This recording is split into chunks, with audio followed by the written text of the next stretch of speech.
नमस्कार दोस्तों, मेरा नाम है वासु शुक्ला और मैं BM शुक्ला कोचिंग क्लासेस के अंडर में आपके साथ काम करूँगा।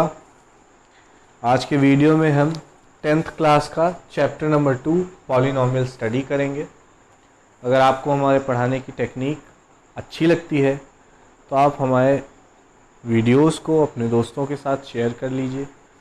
आपको वीडियोस अच्छे लगते हैं तो आप उनको लाइक करें और हमारे चैनल को सब्सक्राइब करें ताकि लगातार हम ऐसे ही वीडियो आपके इम्पोर्टेंट जो भी सब्जेक्ट्स हैं उनके लिंक हैं उनको अपलोड करते हैं। अब हम आपके लिए आज का जो चैप्टर है यानी पॉलिनोमियल्स क्लास 10th के बेसिस पे उस चैप्टर को फिर से रीस्टार्ट कर रहे हैं, है ना। तो चलिए शुरू करें। तो हमारा चैप्टर जिसके बारे में थोड़ी सी हम इंट्रोडक्शन कर लें।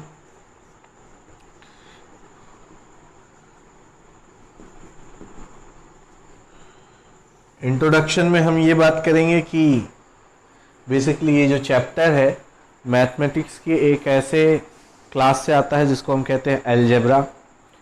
और जो भी बच्चे मैथमेटिक्स सीखना चाहते हैं या मैथ्स को ढंग से समझना चाहते हैं उनके लिए सबसे इम्पॉर्टेंट जो हिस्सा है वो अलजेब्रा होता है।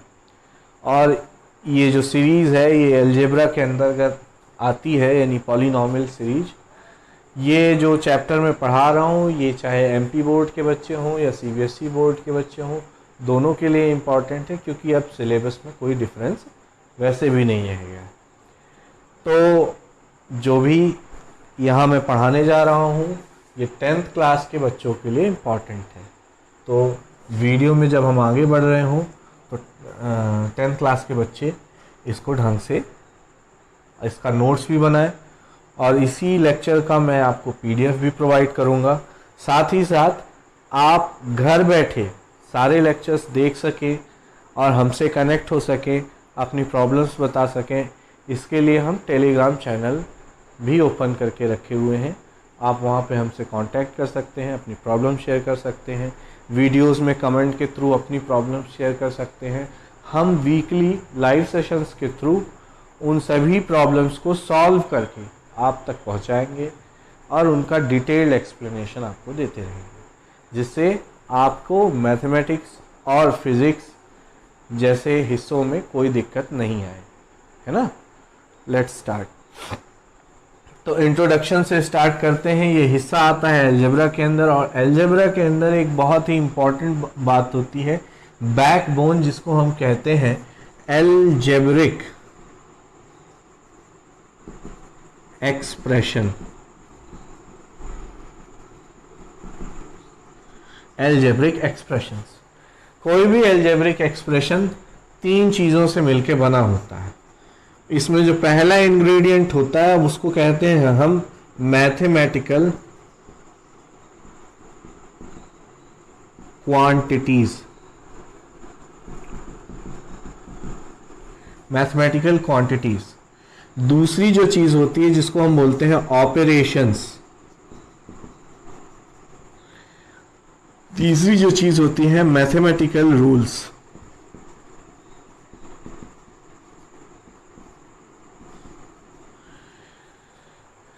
देखिए अलजेब्रिक एक्सप्रेशंस में 3 इंग्रेडिएंट हैं जिनका नाम है, मैंने नंबर वाइज बता दिया। पहली बात है मैथमेटिकल क्वांटिटीज, दूसरे हैं ऑपरेशंस और तीसरा है मैथमेटिकल रूल्स।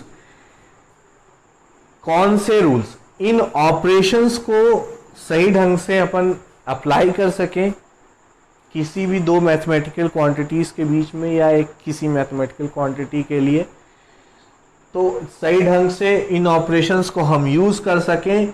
इसके लिए जो रूल्स लगते हैं वो कहलाते हैं आपके mathematical rules for these operations. और जो मैथमेटिकल क्वांटिटीज हैं वो बेसिकली डेफिनेशंस हैं। किसी भी एक पर्टिकुलर डेफिनेशन को आप समझना चाहें, जैसे कि मैथमेटिकल क्वांटिटीज में 2 हिस्से हैं। पहला है कांस्टेंट्स। कांस्टेंट्स का मतलब जिन सभी मैथमेटिकल क्वांटिटीज की वैल्यू या मैग्नीट्यूड हमेशा कांस्टेंट रहता है तो उन सभी वैल्यूज या मैथमेटिकल क्वांटिटीज को हम क्या बोलते हैं, कांस्टेंट बोलते हैं।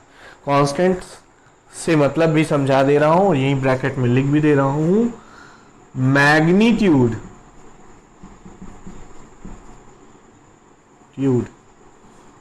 ऑब्लिक वैल्यू और ऑब्लिक क्वांटिटी इज फिक्स्ड। यानी मैग्नीट्यूड फिक्स है, वैल्यू फिक्स है, क्वांटिटी फिक्स है, तीनों एक ही बात है। जैसे कि हमने लिख दिया 10 मीन्स कोई भी एक पर्टिकुलर क्वांटिटी किसी भी प्लेन पे हम मेजर कर रहे हैं तो उसकी 10 यूनिट वैल्यूज हैं उस पोजीशन पे, या 10 यूनिट वैल्यूज का सम या कलेक्शन, वो कहलाएगा 10। या 8 की बात करें, 6 की बात करें, 11 की बात करें, एनी अदर कुछ भी, वो सभी का क्या रहता है, मैग्नीट्यूड वैल्यू या क्वांटिटी फिक्स है। इसको या तो हम ग्राफिकली रिप्रेजेंट कर सकते हैं या तो एल्जेब्रिकली रिप्रेजेंट करेंगे तो भी इनकी क्वांटिटी या मैग्नीट्यूड फिक्स होगा। जैसे एरिया है फिक्स है, जैसे इस बोर्ड का एरिया फिक्स है तो इसका मतलब ये इसका एरिया क्या है, कांस्टेंट है ना। आपका जैसे गाड़ी है ना, तो उसके टायर की जो विड्थ है वो फिक्स है तो वो क्या हो गया, वो कांस्टेंट हो गया। अब दूसरी बात करते हैं, दूसरा मैथमेटिकल क्वांटिटी में क्या आता है, वेरिएबल्स। ठीक है, वेरिएबल्स क्या होते हैं, देखो जरा, वो सभी मैथमेटिकल क्वांटिटीज जिनके मैग्नीट्यूड वैल्यू या क्वांटिटी फिक्स नहीं रहती, है ना। Magnitude oblique value oblique quantity are not fixed और changing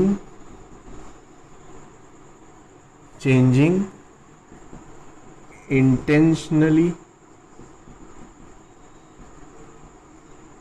और automatically।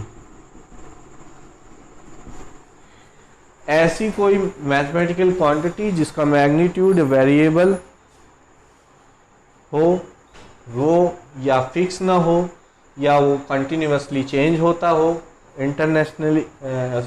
इंटेंशनली और ऑटोमेटिकली,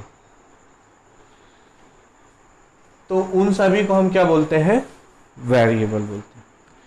ठीक, इसके बाद आती बात किसकी, ऑपरेशंस की। तो ऑपरेशंस जनरली आप देखे होंगे पॉजिटिव, ये जो लिखा है ये पॉजिटिव नहीं, इसको हम बोलेंगे एडिशन। हम जो एडिशन करते हैं, सब्ट्रैक्शन,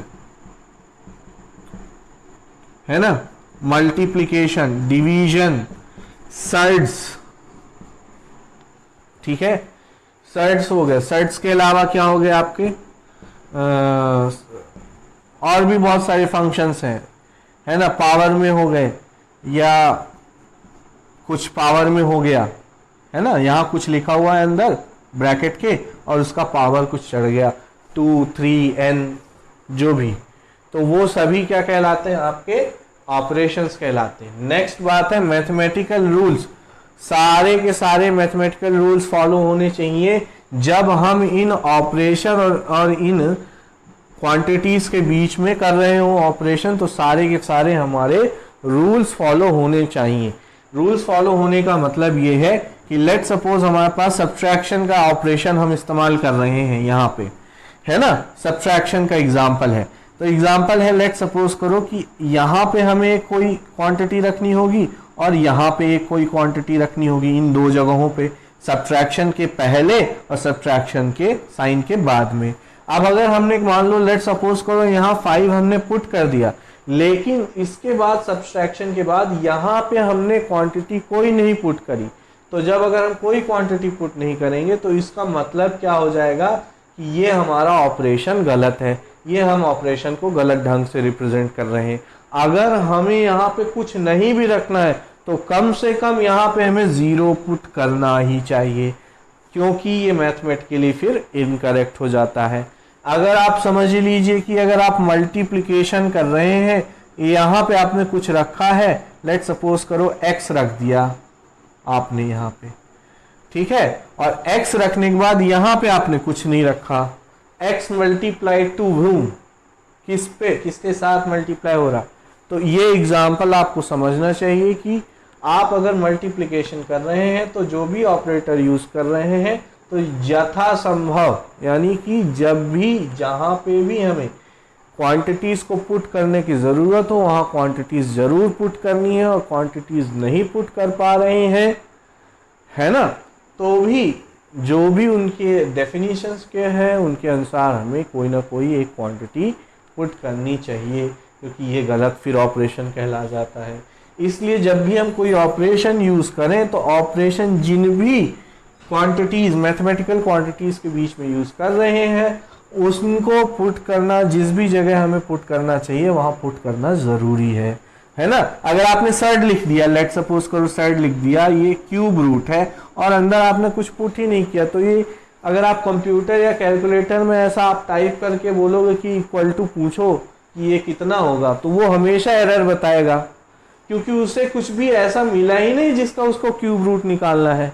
तो ऑपरेटर्स के जो है, जो डेफिनेशंस हैं ऑपरेटर्स के, या ऑपरेटर्स का जो फॉर्मेट है कि जिस फॉर्मेट में उसको वो ऑपरेट काम करना चाहिए, वो ऑपरेटर्स के साथ में वो मैथमेटिकल रूल्स हमको जरूर यूज करने चाहिए। तो अब हमने बात करी कि अलजेब्रिक एक्सप्रेशन बेसिकली इन तीन का मिक्स है। तो मिक्स होने का मतलब ये है जैसे कि अलजेब्रिक एक्सप्रेशन के कई एग्जांपल्स हैं। आप सिंपली आप समझ लीजिए कि अगर आपने x as a variable use किया हुआ है, अच्छा मैं बता दूं कि जो कांस्टेंट्स हैं वो कांस्टेंट्स आते कहाँ हैं, आपने पीछे वाले चैप्टर में पढ़ा हुआ है कि रियल नंबर्स होती हैं। रियल नंबर्स के दो हिस्से होते हैं, एक रैशनल नंबर होता है और दूसरा इररेशनल नंबर होता है। तो रैशनल नंबर्स है या इररेशनल नंबर्स है, आपके लेवल के हिसाब से बात करें तो रियल नंबर्स ही आपके लिए कांस्टेंट समान माने जाएंगे। कि रियल नंबर में कुछ भी आ गया, जैसे कि 10 है, 11 है, जिसको भी हम कहाँ पे रिप्रेजेंट कर पा रहे हैं, नंबर लाइन पे, रियल नंबर लाइन या एक्सिस पे रिप्रेजेंट कर पा रहे हैं, तो वो आपके लिए क्या हो जाएगा, कांस्टेंट हो जाएगा। ऐसा नहीं है कि जो रियल नंबर्स हैं उनके अलावा कांस्टेंट्स नहीं होते हैं, ठीक है, समझ लीजिए कि उसके अलावा कांस्टेंट्स नहीं होते, ऐसा नहीं है। और भी कई तरह के कांस्टेंट्स हैं जिनको हम अभी नहीं पढ़ पा रहे, लेकिन हायर क्लासेस में उन कांस्टेंट्स को जरूर हमें पढ़ना पड़ेगा। जैसे कि रियल नंबर का ही एक ऑपोजिट है जिसको बोलते हैं इमेजिनरी नंबर्स। क्या बोलते हैं उनको, इमेजिनरी नंबर्स। वो इमेजिनरी नंबर्स आपको जरूर जो है मतलब आगे जो है हायर क्लासेस में पढ़ना पड़ेगा, वो भी कांस्टेंट की ही मतलब सीरीज में आती है, ठीक है ना। ये रियल नंबर जो है हम चूंकि अभी पढ़ रहे हैं, हम समझते हैं कि रियल नंबर्स क्या है, रैशनल नंबर क्या है, इररेशनल नंबर क्या है, इसलिए उनको ही हम अभी कांस्टेंट्स के रूप में लेंगे सारे एग्जाम्पल्स में। मगर ऐसा नहीं है कि सिर्फ रियल नंबर ही कांस्टेंट्स है, बहुत सारे और कांस्टेंट भी हैं, उसका एक बहुत बड़ा सेट होता है जिसको हम रियल नंबर्स के अलावा जैसे उसको इमेजिनरी नंबर्स भी बोलते हैं, ठीक है ना। इसके अलावा वेरिएबल्स हैं तो उनको रिप्रेजेंट करने के क्या तरीके हैं, जैसे x है, y है, a b c d है ना, alpha, beta, gamma, theta, phi, कई तरह के ऐसे जो इंग्लिश अल्फ़ाबेट्स हैं और लैटिन लैंग्वेज के अल्फ़ाबेट मतलब साइंस हैं। उसके अलावा ग्रीक लैंग्वेज के जो साइंस है, कई सारे साइंस को हम एज अ वेरिएबल डिनोट करते हैं, यानी रिप्रेजेंटेशन है वो वेरिएबल का, जो कि हम उसको एज अ वेरिएबल लेते हैं। और यही वेरिएबल्स किसी खास सिचुएशन या समय पर इन सारी रियल वैल्यूज को या रियल नंबर की वैल्यूज को अंडर कंस्ट्रेंट फॉलो करते हैं। जैसे हमने अंडर कंस्ट्रेंट फॉलो कर दिया कि x belongs to real number, तो रियल नंबर में कोई भी वैल्यू होगी वो x क्या कर सकता है, अटेन कर सकता। या हमने कह दिया कि x belongs to from 1 to 10, यानी 1 से लेके 10 तक की जो भी इंटीजर है, लेट सपोज करो x उससे बिलोंग कर दो, तो x की वैल्यू क्या क्या हो सकती है, 1 2 3 4 5 6 7 8 9 10, इतनी ही हो सकती। तो अंडर सिचुएशन ये कोई भी वैल्यू जो भी अंडर सिचुएशन है या अंडर रिस्ट्रिक्शन, ये कोई ना कोई वैल्यू अटेन कर सकते हैं। और रिस्ट्रिक्शन नहीं है कि जैसे हमने बोल दिया कि कोई भी रियल नंबर है या कोई भी कांस्टेंट है, तो फिर उसके लिए वो विदाउट रिस्ट्रिक्शन भी फॉलो कर सकता है। तो रिस्ट्रिक्शन में भी और विदाउट रिस्ट्रिक्शन में भी ये क्या कर सकते हैं, कोई भी वैल्यू अटेन कर सकते हैं। नेक्स्ट बात हम जो समझने वाले थे कि मैथमेटिकल रूल्स के अगेंस्ट नहीं जाना हमें, और ऑपरेशंस हैं। ऑपरेशंस और भी बहुत सारे हैं, बहुत डिफरेंट काइंड के ऑपरेशंस हैं, बट यहाँ एग्जांपल के लिए समझिए। जैसे लिखा है x plus x square upon x minus x square,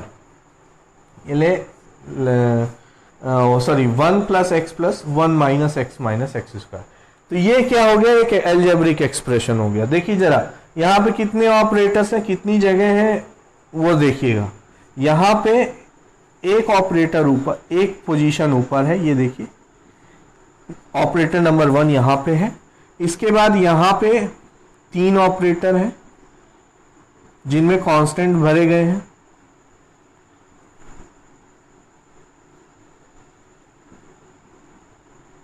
sorry, हमने क्या किया, बस इन ब्रैकेट्स में कोई ना कोई क्वांटिटी भरी हुई है, इन ब्रैकेट्स में, ओके, इन ब्रैकेट्स में कोई ना कोई क्वांटिटी भरी हुई। और ये बाकी जो ब्रैकेट्स आपको दिख रहे हैं, ये बेसिकली ऑपरेटर, केवल ऑपरेटर्स हैं विदाउट एनी फिजिकल क्वांटिटीज। तो जब ये नहीं होंगे तो ये न एल्जेब्रिक एक्सप्रेशन कहलाएगा, नहीं ये कुछ नहीं कहलाएगा। कभी भी आप इसको इस तरह टाइप करेंगे ना, सिर्फ ऑपरेटर लगाएं और कोई भी मैथमेटिकल क्वांटिटी आप नहीं फिल करेंगे, तो कंप्यूटर या जो कोई भी है वो उसी डेफिनेशन से बना हुआ है, तो वो कभी भी इसको एक्सेप्ट नहीं करेगा, वो हमेशा एरर बताएगा।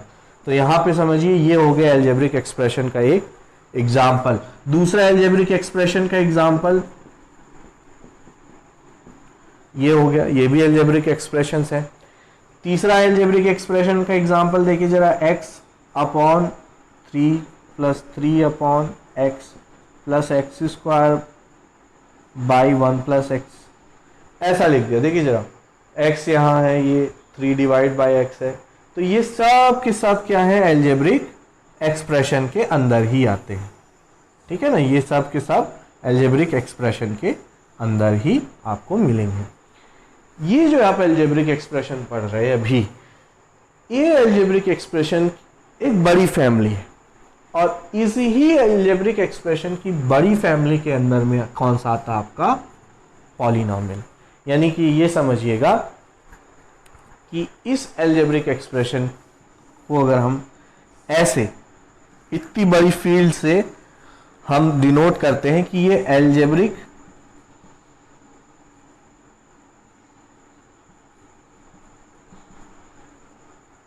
सॉरी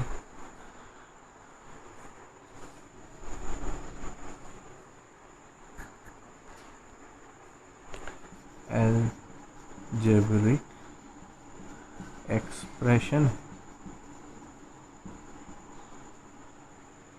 इतनी बड़ी फील्ड में अगर हम एल्जेब्रिक एक्सप्रेशन को डिनोट करते तो पॉलिनोमियल तो सिर्फ एक छोटा सा हिस्सा है। क्यों छोटा सा हिस्सा है, क्योंकि इस पॉलिनोमियल में कुछ रिस्ट्रिक्शंस काम करते हैं।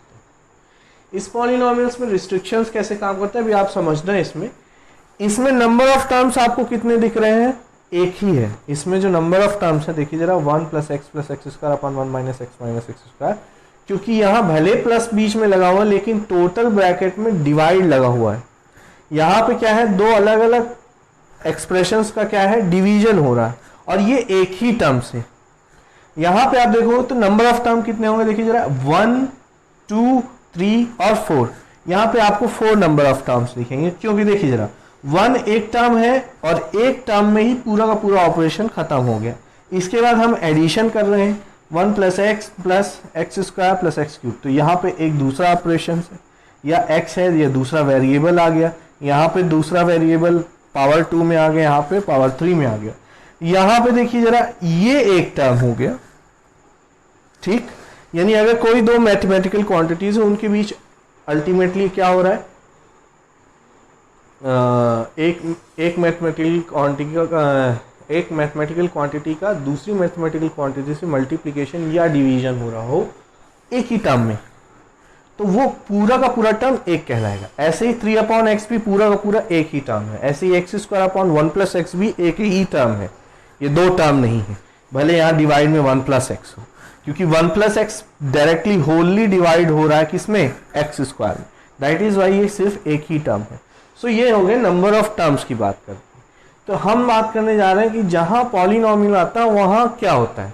तो जहां पे भी पॉलिनोमियल आता है, जहां पे भी पॉलिनोमियल होगा, वहां पे जो टर्म्स होंगे, हर टर्म, एवरी टर्म, उस हर टर्म में अगर हम क्या करें कि एक्सप्रेशन यानी वैल्यू यानी वेरिएबल जो देख रहे हैं आप, वेरिएबल, इसकी पावर को जज करें। पावर इट मीन्स इसकी पावर ही होती है, ये देखिए जैसे ये 2 है यहाँ पे पावर, इसकी पावर देखेंगे तो ये देखिए जरा 3 दिख रही है पावर, इसकी यहाँ पावर दिखेंगे तो यहाँ पे कितनी है, -1 है एक्चुअली। क्यों, क्योंकि डिवाइड हुआ है। जब x को आप ऊपर ले जाओगे तो x की पावर 1 कहाँ पहुंच जाएगी, ऊपर, तो x की पावर -1 हो जाएगा, तो यहाँ पे नेगेटिव पावर है। ऐसे ही यहाँ पे +1 पावर देखिए, सिर्फ 3 डिवाइड हुआ है, कोई और वेरिएबल नहीं, सिर्फ x है, x ऊपर है, x की पावर 1 है।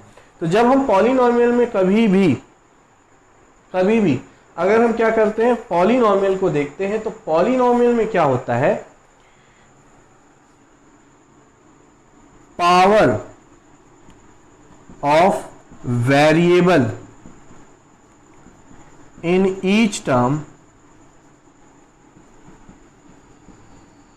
Is term belongs to whole number।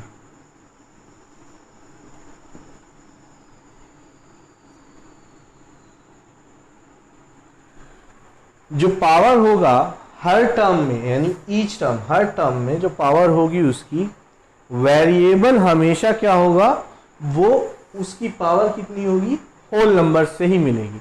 यानी इसका मतलब x की जो पावर होगी या वेरिएबल कोई y की पावर होगी, वो हमेशा हमेशा पॉजिटिव इंटीजर होगी, या तो 0 होगी या तो पॉजिटिव इंटीजर होगी, यूं कहें नेचुरल नंबर, और उसके साथ साथ 0 भी हो सकती, तो इसलिए होल नंबर हम कह देते हैं। क्या कह देते हैं, होल नंबर। तो होल नंबर इसलिए कह देते हैं क्योंकि देखिए जरा, अगर पॉलिनोमियल है तो एक उसका जो जनरल इक्वेशन आप देखेंगे, polynomial general equation for nth order की भी मैं बात करूंगा, it is like a0 + a1x + a2x² + a3x³ + dash dash dash dash, it is an x⁴n। अब इसको देखिए जरा, कि देखो जरा a1 और a2 और a3 और an देख रहे हैं आप, ये जो आप देख रहे हो a0 a1 a2 a3 an, इसमें जो ये a के बाद ये जैसे 0 लिख दिया है, तो बेसिकली ये सबस्क्रिप्ट है, ठीक है ना, सबस्क्रिप्ट, यानी ये डिनोशन के लिए है केवल, कि हम डिनोट कर सकते हैं कि कौन से नंबर का है। तो देखिए a0 लिखा है, a1x a2x³ a3x³ और anx⁴n। ये डैश डैश डैश डैश का मतलब ये हो गया कि ये अभी सीरीज तब तक चलती रहेगी जब तक nth टर्म आपका नहीं आ जाता। nth टर्म के बारे में भी अगर आपको नहीं समझ में आया तो आप परेशान ना हो, मैं इसको एक एक करके समझा दे रहा हूं। देखिए जरा, ये जो लिखा हुआ है a0 a1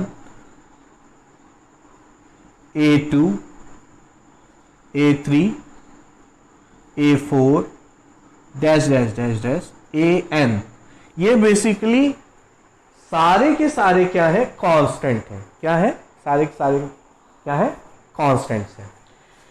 कांस्टेंट्स है मतलब ये क्या है, कोई भी रियल नंबर को डिनोट करते हैं, रियल नंबर्स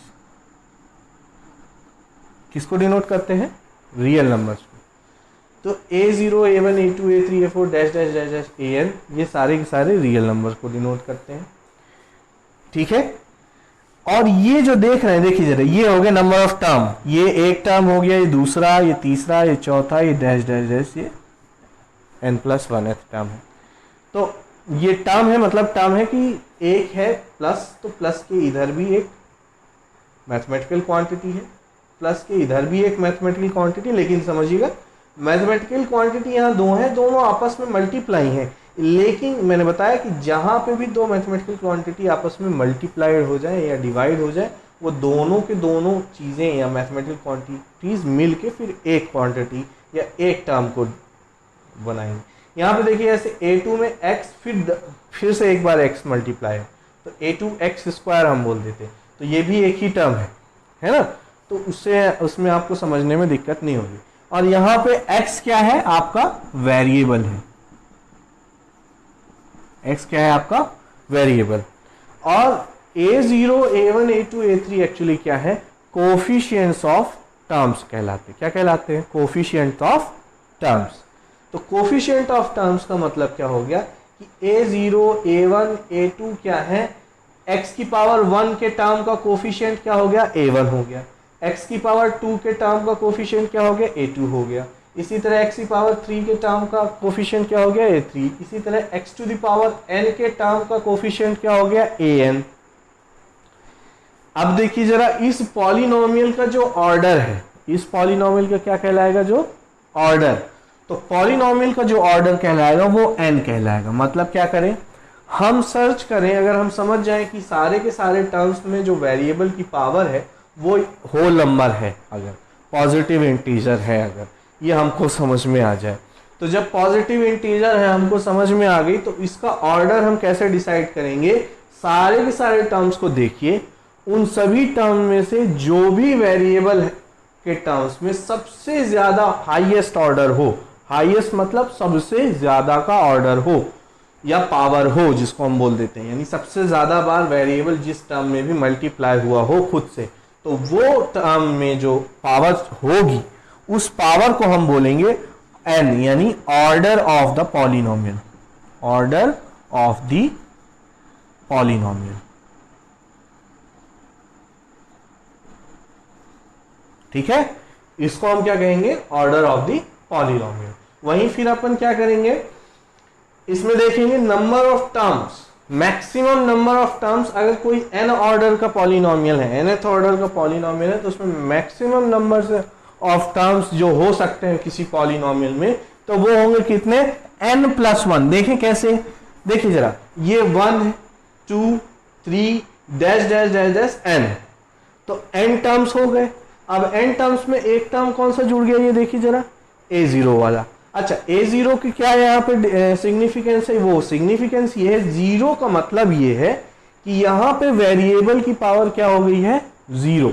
वेरिएबल की पावर 0 का मतलब किसी भी चीज की पावर अगर 0 हो गई, यानी x की पावर 0 हो गई तो ये भी 1 कहलाएगा, y की पावर 0 हो गई तो भी 1 कहलाएगा, 1 की पावर 0 हो गई तो भी 1 कहलाएगा, 2 की पावर 0 हो गई तो भी इसको हम 1 ही कहते हैं, है ना, यानी 2 की पावर 0 हो गई it means 1।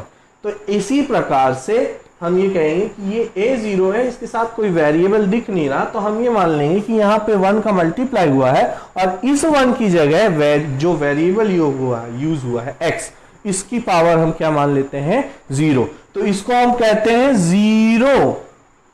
Zero order term, क्या कहते हैं, 0 पावर टर्म कहलाते हैं, या कांस्टेंट भी बोल देते हैं। क्या बोल देते हैं, कांस्टेंट, क्योंकि ये टर्म वो टर्म है कि जिसमें कोई वेरिएबल नहीं है।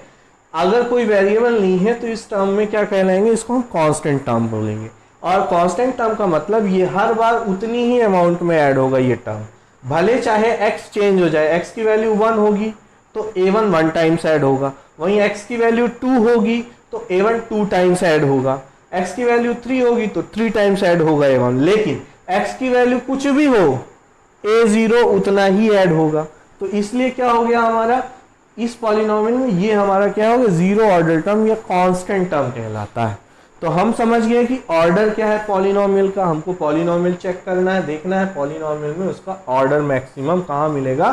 जब हमें पता चल गया कि ये पॉलिनोमियल है तो उसमें सारे टर्म्स हमने चेक किए, जिस भी टर्म में वेरिएबल की पावर सबसे ज्यादा है यानी मैक्सिमम है, तो वही उस पॉलिनोमियल का क्या कहलाएगा, ऑर्डर कहलाएगा।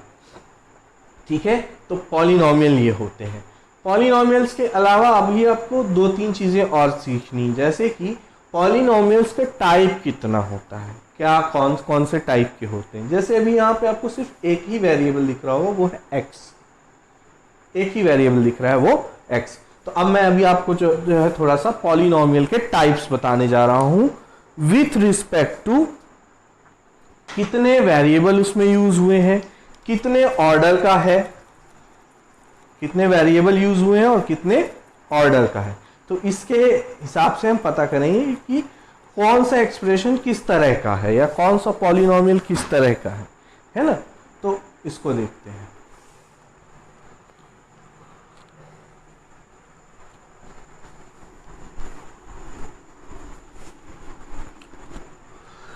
लेकिन ये याद रखिए कि पॉलिनोमियल में हमेशा जो वेरिएबल की पावर पाई जाएगी, वेरिएबल कभी किसी और वेरिएबल से या किसी कांस्टेंट में डिवाइड नहीं होगा पॉलिनोमियल में, है ना। और कोई भी वेरिएबल जो होगा उसकी पावर हमेशा होल नंबर से ही मिलेगी आपको। किससे मिलेगी? होल नंबर से, यानी होल नंबर में ही रहेगी उसकी पावर। या तो 0 होगी, 1 होगी, 2 होगी, 3 होगी, 4 होगी, लेकिन -1 नहीं हो सकती, -2 नहीं हो सकती, -3 नहीं हो सकती। ऐसी ही वेरिएबल होंगी, है ना। सारी जो वेरिएबल्स होंगी उनकी पावर ऐसी ही होंगी। ओके, इसके बाद हम क्या करने जा रहे हैं? हम बात करने जा रहे हैं पॉलिनोमियल कितने टाइप के होते हैं एक्चुअली में, है ना। कितने टाइप के आपके पॉलिनोमियल्स होते हैं। तो देखिए पॉलिनोमियल्स कैटेगराइज्ड है। अब कैटेगरी है according to number of variable used. और आपको सीखने का है ना, तो सबसे अच्छा तरीका क्या है, आप खुद पहले क्या कीजिए, अपने से नंबर ऑफ वेरिएबल ले लीजिए, अपने से नंबर ऑफ टर्म बनाइए, अपने से देखिए कि कितने अलजेब्रिक एक्सप्रेशन होंगे। तो ज़्यादा से ज़्यादा एग्जाम्पल आप खुद बनाएंगे और खुद ज़्यादा से ज़्यादा एग्जाम्पल्स देखेंगे, तो ये आपके लिए बहुत ईजी होगा कि पॉलिनोमियल्स और अलजेब्रिक एक्सप्रेशन में एक डिफरेंस पता कर पाना। उसके अलावा अलजेब्रिक एक्सप्रेशंस क्या है उसको और अच्छे से समझना है अगर आपको, तो हाँ आपको क्या करना पड़ेगा, उसके लिए एक्सप्लोर तो देखो करना पड़ेगा। फिर देखिए अकॉर्डिंग टू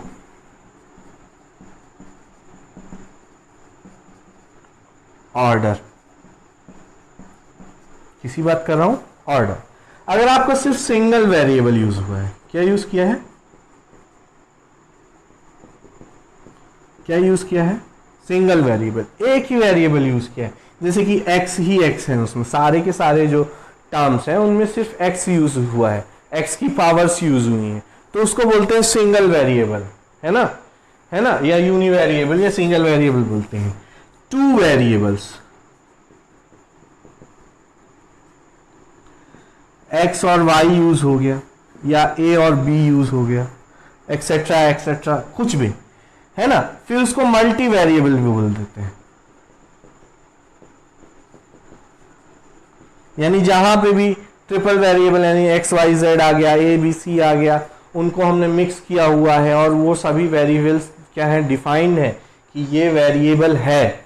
देखिए आपको कोई भी क्वेश्चन दिया जाएगा उसमें आपको वेरिएबल की डेफिनेशन दी जाएगी कि ये वेरिएबल है और ये पर्टिकुलर चीज कांस्टेंट है, तब हम उसको मानेंगे कि वो वेरिएबल है या कांस्टेंट है, ठीक है ना।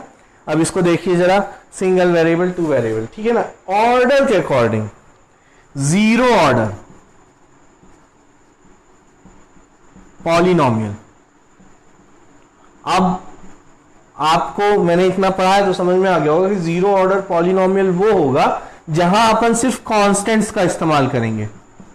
कांस्टेंट्स मतलब 1 2 3 4 1/2 √3 √2 √4, जो भी सारे कांस्टेंट, सारी रियल नंबर्स क्या होंगे, वो 0, केवल रियल नंबर कहीं लिखी है, केवल real number. Real number it means rational, irrational, कहीं पे भी आपने ऐसा लिख दिया रैशनल नंबर, वो अलजेब्रिक एक्सप्रेशन है मगर 0 ऑर्डर का, ये भी कह सकते हैं 0 ऑर्डर का अलजेब्रिक एक्सप्रेशन। उसके अलावा देखिए जरा लीनियर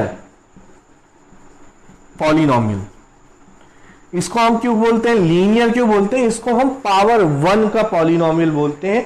पावर 1 का पॉलिनोमियल जो भी होगा लीनियर बोलने का उसका कारण ये होता है कि इसका जब हम ग्राफ कभी खींचते हैं प्लेन पर, तो इसका जो ग्राफ बनता है वो हमेशा कैसा बनता है, एक स्ट्रेट लाइन बोलता है, इसलिए बनता है, इसलिए उसको हम क्या बोलते हैं, लीनियर पॉलिनोमियल बनते हैं।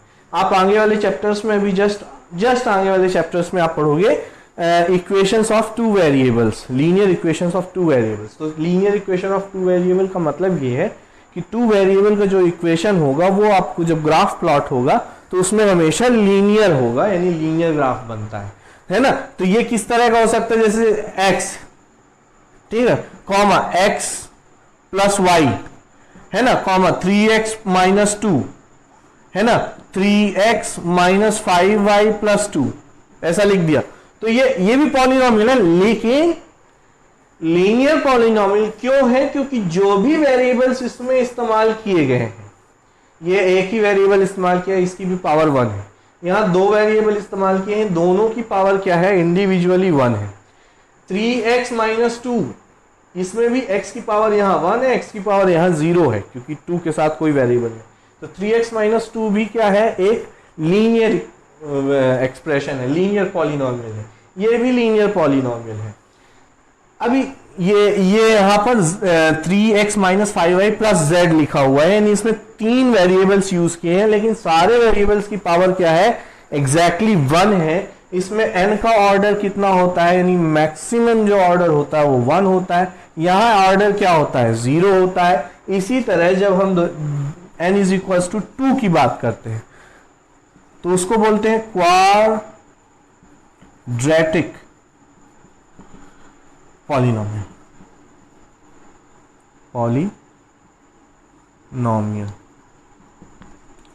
इसको कई बार पैराबोलिक पॉलिनोमियल भी कहते हैं कुछ लोग, लेकिन मैं क्वाड्रेटिक जनरली इस्तेमाल करता हूँ, क्योंकि देखिए जैसे अगर एक्स स्क्वायर लिखा है या x square minus 1, x square minus 4, x square plus 5x minus 6 लिख दिया, तो ये देखिए एक्सप्रेशन इसमें देखिए जरा, ऐसा भी लिख सकते हैं x square plus y square minus 3, ठीक है। देखिए जरा, यहाँ वेरिएबल्स इस्तेमाल हुए हैं, वेरिएबल इस्तेमाल हुए, लेकिन यहाँ पावर कितना है, 2 है, और वेरिएबल एक ही है, x ही इस्तेमाल किया है।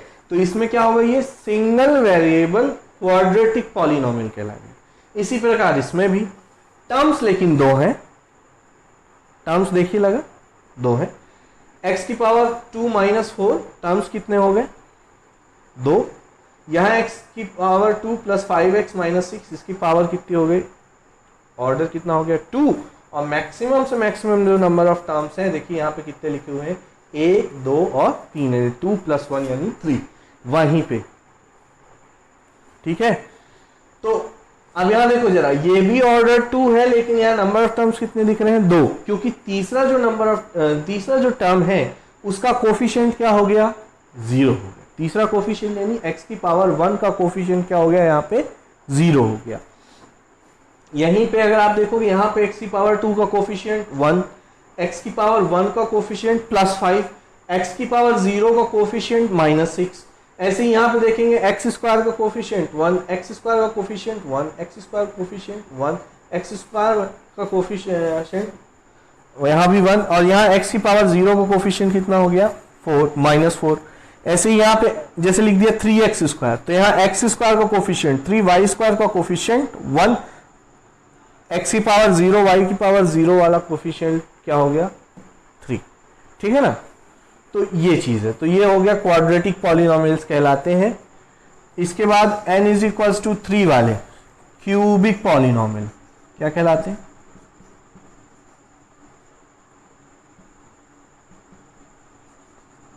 क्यूबिक पॉलिनोमियल, जिसमें x की पावर जैसे आपको लिखा है 3,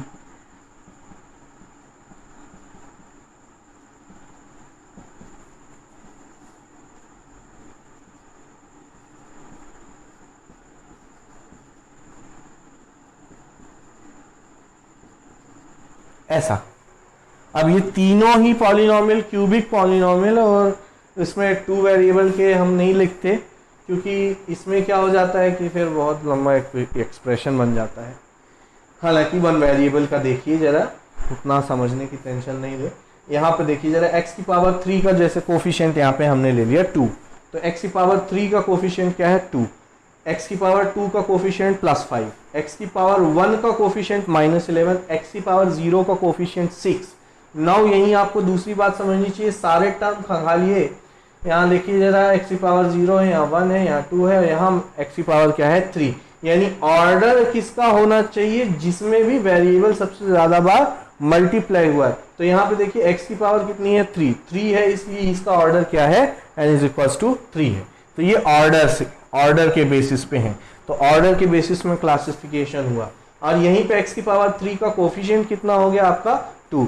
यहाँ पे देखिए जरा, मैक्सिमम से मैक्सिमम टर्म्स कितने हो सकते हैं किसी nth ऑर्डर के पॉलिनोमियल में, n+1। यहाँ पे देखिए इसका ऑर्डर 3 है, तो मैक्सिमम से मैक्सिमम टर्म हो सकते हैं n+1 के हिसाब से 3+1, 3+1 यानी 1 2 3 4। अब यहाँ देखिए, यहाँ सिर्फ 2 ही टर्म है, इसका मतलब यह है कि x की पावर 2 का टर्म यहाँ नहीं है, x की पावर 1 का टर्म नहीं है, x की पावर 0 का टर्म है। तो x की पावर 2 का जो टर्म है और x की पावर 1 का जो टर्म है, उसके कोफिशिएंट्स की वैल्यू क्या हो गई 0, इसलिए वो दोनों यहाँ पे नहीं है। इसी प्रकार यहाँ पे आप थर्ड वाले इक्वेशन में देखेंगे, थर्ड वाले एक्सप्रेशन पॉलिनोमियल में देखेंगे तो x टू द पावर 3 और यहाँ -11x + 6। तो ये देखिए आपको समझ में आएगा, x की पावर 3 का कोफिशिएंट 1, x की पावर 1 का कोफिशिएंट -11 और x की पावर 0 का कोफिशिएंट 6। यही x की पावर 2 यानी x² का जो कोफिशिएंट है वो आपका 0 है। n इज इक्वल टू 4 की तरफ आप पढ़ते हैं तो उसी को हम बोल देते हैं बाई क्वाड्रेटिक पॉलिनोमियल। एक ही एग्जांपल दूंगा इसका मैं, और बाई क्वाड्रेटिक का भी बहुत बड़ा एक्सप्रेशन हो जाता है, बट समझ लीजिएगा यहाँ पे भी x to the power 4, 5x to the power 4 plus 3x³ minus 12x square minus 11x या 110x माइनस 146। लेट सपोज करो कि यही हमारा एक एग्जांपल है, एक एग्जांपल है, इसको भी समझ लीजिए। इसकी जो ऑर्डर है वो कितनी है, देखो जरा, मैक्सिमम सभी टर्म्स खंगाल लीजिए, x की पावर कहीं पे भी नेगेटिव नहीं है, x की मैक्सिमम से मैक्सिमम पावर 4 है पूरे एक्सप्रेशन में, तो उसका जो ऑर्डर हो जाएगा वो भी कितना हो जाएगा 4 हो जाएगा। अगर हम इंडिविजुअल कोफिशिएंट्स ऑफ टर्म की बात करें तो x की पावर 4 का कोफिशिएंट +5, x की पावर 3 का कोफिशिएंट +3, x की पावर 2 का कोफिशिएंट साइन साइड लेना है बिल्कुल साइन के साथ में तो -12, x की पावर 1 का कोफिशिएंट -110, x की पावर 0 का कोफिशिएंट -146। ओके, तो ये बात समझ में आ गई। तो मल्टी वेरिएबल और अकॉर्डिंग टू ऑर्डर क्या है क्लासीफाई है, और इसी तरह ऑर्डर और आगे बढ़ता चला जाता है। इसीलिए मैंने पहले एक जनरल इक्वेशन आपको दे दिया। तो किसी भी पॉलिनोमियल का जनरल इक्वेशन है Pnx is equals to a0 plus a1x plus a2x² plus a3x³ plus dash dash dash dash dash plus anx to the power n, है ना। यहाँ x ये बताता है कि ये जो वेरिएबल है जो हम यूज कर रहे हैं इस पॉलिनोमियल में वो एक वेरिएबल है और उस वेरिएबल का डेफिनेशन क्या है x है। और यहाँ ये जो n है, ये ध्यान रखिएगा, मेरे x और n में कई बार प्रॉब्लम जाती है। तो ये n है और ये x है, ये x है और ये n है मेरा, ठीक है ना। तो x और n, तो ये है हमारा वेरिएबल और ये है हमारा ऑर्डर, n दिख रहा है, ठीक है। इसमें मैक्सिमम नंबर ऑफ टर्म्स हैं जो पॉसिबल है, वो हो सकते हैं n+1। इसका ऑर्डर हो सकता है n। इसके साथ जब हम बात करेंगे किसकी, जीरोस की, किसकी बात करेंगे हम, जीरोस की। तो जीरोस की बात करेंगे तो maximum zero possible, maximum zeros, maximum zeros वो क्या होंगे आपके, वो भी n के ही बराबर होंगे। जितने ऑर्डर हैं उतने ही के बराबर ही माने जाए, ठीक है। कई बार जीरोस क्या हो जाते हैं, आइडेंटिकल आ जाते हैं। तो तो आइडेंटिकल में भी नंबर हम ये कह दें कि +5 और +5 हैं, दोनों ही जीरोज हैं, तो हम ये कहते हैं ऑर्डर तो 2 है लेकिन आइडेंटिकल जीरोज हैं, हम ऐसा कह देते हैं, बट येट हम यही कहते हैं कि जीरोज 2 है। ठीक है ना। तो इसको आप समझ चुके होंगे।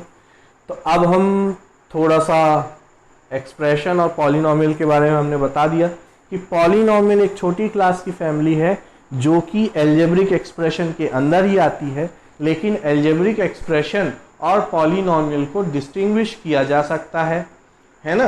और एक्सप्रेशन ऐसा नहीं है कि पॉलिनॉमियल एल्जेब्रिक एक्सप्रेशन में नहीं आता, यस पॉलिनॉमियल एल्जेब्रिक एक्सप्रेशन का ही पार्ट होता है, लेकिन हर मतलब इसको आपकी बुक के लैंग्वेज में कहा जाए कि every polynomial is an algebraic expression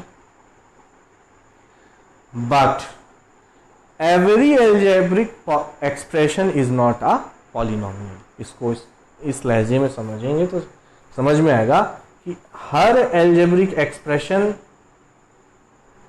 polynomial नहीं होता, बट जबकि हर पॉलिनॉमियल एल्जेब्रिक एक्सप्रेशन होता। ठीक है, तो आज का लेक्चर हम यहीं पे एंड करते हैं, और आपको वीडियो अच्छा लगता हो तो अपने फ्रेंड्स के साथ ज़रूर शेयर कीजिए, लाइक कीजिए और हमारा चैनल सब्सक्राइब कीजिए। आपके प्रॉब्लम्स का जो भी निदान हम कर सकते हैं वो सारी प्रॉब्लम्स के लिए हम तत्पर रहेंगे, बस आप हमारा साथ देते रहें। Thank you.